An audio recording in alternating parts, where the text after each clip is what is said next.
ஸ்ரீமாத்ரே நமக. குரு பிரம்மா குரு விஷ்ணு குரு தேவோ மகேஸ்வரஹா குரு சாட்சாத் பரபிரம்மம் தஸ்மை ஸ்ரீ குரவே நமக. குருவுடைய பரிபூர்ண அனுகிரகம் உங்கள் எல்லோருக்கும் கிடைக்கணும் அப்படின்னு மனதார பிரார்த்திக்கிறேன். நம்ம சப்ஸ்கிரைபர்கள், நம்ம நண்பர்கள், உறவினர்கள் எல்லோருமே கேட்டுக்கிட்டே இருக்கக்கூடிய ஒரே கேள்வி என்னன்னா, குரு பயிற்சி எப்போ வருது, அந்த குரு பயிற்சினால எங்களுக்கு ஏதாவது நன்மைகள் ஏற்படுமா, குரு பயிற்சினால திருமணம் நடக்குமா, குழந்தை பாக்கி வருமா, இல்லை வேலை கிடைக்குமா அப்படிங்கிறதான் நிறைய பேர் கேட்டுகிட்டே இருக்காங்க.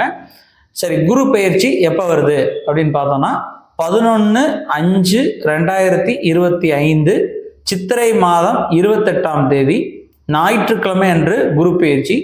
குரு பகவான் ரிஷப ராசியிலிருந்து பயிற்சியாகி மிதுன ராசிக்கு செல்லக்கூடிய நிகழ்வு தான் இந்த குரு பயிற்சி.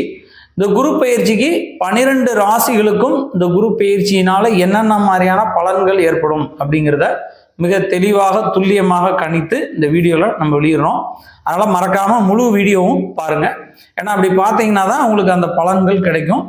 அதோட கூட இந்த வீடியோ உங்களுக்கு பிடிச்சிருந்தா மறக்காமல் லைக் பண்ணுங்கள். ஏன்னா நிறைய பேர் நம்ம வீடியோ பார்க்குறாங்க, ஆனால் லைக் பண்ணுறதில்ல.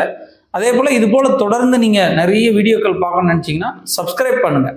சப்ஸ்கிரைப் பண்ணிங்கன்னா தான் எங்களோட பதிவுகளை தொடர்ந்து பார்க்க முடியும். வாங்க உங்கள் ராசிக்கு எப்படி இருக்குது அப்படின்னு பார்ப்போம். விருச்சிக ராசிக்கு இந்த குருவோட பயிற்சி எப்படி இருக்குன்னு பார்த்தோன்னா, இதுவரைக்கும் 7ஆம் இடம் சொல்கிற சமசப்தமத்தில் இருந்து வந்த குரு பகவான் அந்த 7ஆம் இடத்திலிருந்து பயிற்சியாகி 8ஆம் இடம் சொல்கிற ஆயுள் ஆரோக்கிய ஸ்தானத்தில் அமர்கிறார். பொதுவாக குரு பகவான் 6, 8, 12 மறைவு அப்படின்னு சொல்லக்கூடிய அந்த இடங்களில் வரும்போது பலன் கொடுக்கக்கூடிய கிரகம் இல்லை. 6, 8, 12 எந்த கிரகங்கள் வந்தாலும் மறையும். இந்த மறைவு ஸ்தானத்தில் விருச்சிக ராசிக்கு குரு வருவதனால பெரிய அளவு நன்மைகள் இருக்காது அப்படின்னு நம்ம எடுத்துக்கலாம்.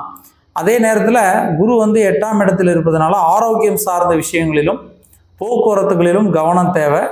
குறிப்பாக உணவு விஷயங்கள், சாப்பிடக்கூடிய அந்த உணவுகளில் ரொம்ப கவனமாக இருக்கணும். சில உபாதைகள் உடம்பில் ஏதாவது சிறு கோளாறுகள் ஏதாவது உடல் ரீதியாக வந்தால் கூட உடனே அதுக்கான வைத்தியங்கள், அதுக்கான மருத்துவம் நம்ம பார்க்கணும். ரொம்ப கடுமையான வேலைகள் செய்யும் போதும் ரொம்ப கவனமாக இருக்கணும். விபத்துக்கள் ஏற்படுவதற்கும் வாய்ப்பு இருக்குது. அதாவது போக்குவரத்துகளிலோ ஏதாவது ஒரு வேலை செய்யும் போதோ, ஒரு மிஷினரி இந்த பகுதிகளில் இருக்கும்போதோ, ஒரு பள்ளமான இடங்கள், கூர்மையான பொருட்களை பயன்படுத்தும் போதோ கவனமாக இருக்கணும். ஆயுள் ஆரோக்கிய ஸ்தானம் என்று சொல்கிற 8ஆம் இடத்தில் குரு மறைவதால் ஒரு சில உபாதைகள் ஆரோக்கியத்திலும் ஆயுளும் ஏற்படும். ஆனால் விருச்சிக ராசிக்காரங்க ஆயுள் ஸ்தானத்தில் ரொம்ப கவனமாக இருப்பது ரொம்ப நன்மையை தரும். சரி, குரு 8ஆம் இடத்துல இருக்கார், பெரிய அளவு நன்மை இல்லை. ஆனால் குருவோட பார்வை ரொம்ப சிறப்பானது. ஏன்னா குரு பார்க்க கோடி நன்மை அப்படின்னு சொல்லுவாங்க. குரு நின்ற இடம் பால், குரு பார்க்க கோடி நன்மைம்பாங்க. அந்த குருவுடைய பார்வையினால் விருச்சிக ராசிக்கு என்னென்ன மாதிரி பலன்கள்ங்கிறதையும் பார்ப்போம். விருச்சிக ராசிக்கு இந்த குருவோட பார்வை எப்படி இருக்குது அப்படின்னு பார்த்தோன்னா, 12ஆம் வீட்டை 5ஆம் பார்வையாகவும், 2ஆம் வீட்டை 7ஆம் பார்வையாகவும், 4ஆம் வீட்டை 9ஆம் பார்வையாக குரு பார்க்கிறார். ரொம்ப ஒரு சிறப்பான நன்மைகள் இந்த குரு பார்வையால் இருக்குது. அப்படின்னா 2ஆம் இடத்தை குரு பார்க்கிறார். 2ஆம் இடம் என்பது வாக்கு, தனவர, குடும்பஸ்தானம். வாக்கு என்றால் கல்வி அல்லது பேசுவது அல்லது வாக்கு கொடுப்பது, உறுதி பண்ணுவது அப்படின்னு சொல்லலாம். தனவரஸ்தானம் அப்படின்னா பண வரவுகள், வேலை அல்லது நமக்கு வர வேண்டிய பண பாக்கிகளை குறிக்கக்கூடிய இடம். குடும்பஸ்தானம் என்றால் திருமணம் அல்லது குடும்பத்தில் சுப நிகழ்வுகள், சுப காரியங்கள், குழந்தை பாக்கியம், வீடு, இடம், வாகனங்கள் வாங்குவது அல்லது திருமணம் அப்படி எடுத்துக்கொள்ளலாம். அப்போ அந்த குருவோட பார்வை 2ஆம் இடத்தை பார்ப்பது ரொம்ப விசேஷமானது, நன்மைகளை தரும். அதே நேரத்தில் குரு 12ஆம் இடத்தை பார்ப்பதால் அலைச்சல்கள், அயன சயன பயணஸ்தானத்தை குரு பார்ப்பதால் வீணான அலைச்சல்கள், விரைய செலவுகள், தேவையற்ற அலைச்சல்கள், தேவையற்ற ஞாபக மறதிகள், மனக்குழப்பங்கள், வீண் வாக்குவாதங்கள் ஏற்படும். அதனால் எந்த ஒரு விஷயம் செஞ்சாலும் பொறுமையாக, அவசரப்படாமல் நிதானமாக செய்தால் வெற்றி மேல் வெற்றி பெற முடியும்.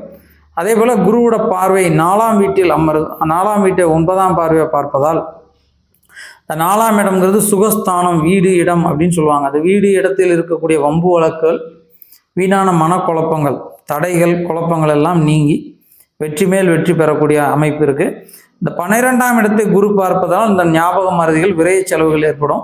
அதனால் வாய்ப்பு கிடைத்தால் விருச்சிக ராசிக்காரங்க கண்டிப்பாக தென் திட்டை, திரு ஆலங்குடி, திருச்செந்தூர் என்ற குரு சேத்திரங்களை வணங்குங்க. அல்லது பக்கத்தில் இருக்கக்கூடிய சிவாலயத்தில் சென்று தட்சிணாமூர்த்தி நவகிரக குருவை வணங்குங்க. யோகிகள், மகான்கள், சித்த புருஷர்கள், ஜீவ சமாதிகள், ஜீவ முகூர்த்தங்கள், ஜீவ சமாதி அடைஞ்ச கோயில்கள் வணங்கலாம். சித்தர்கள், மகான்கள், யோகிகள் வணங்கலாம். திருவண்ணாமலை சென்று கிரிவலம் சென்று வருவது நல்லது. அதனால் வாய்ப்பு கிடைத்தால் விருச்சிக ராசிக்காரங்க திருவண்ணாமலை கிரிவலம் செல்வது நன்மையை தரும்.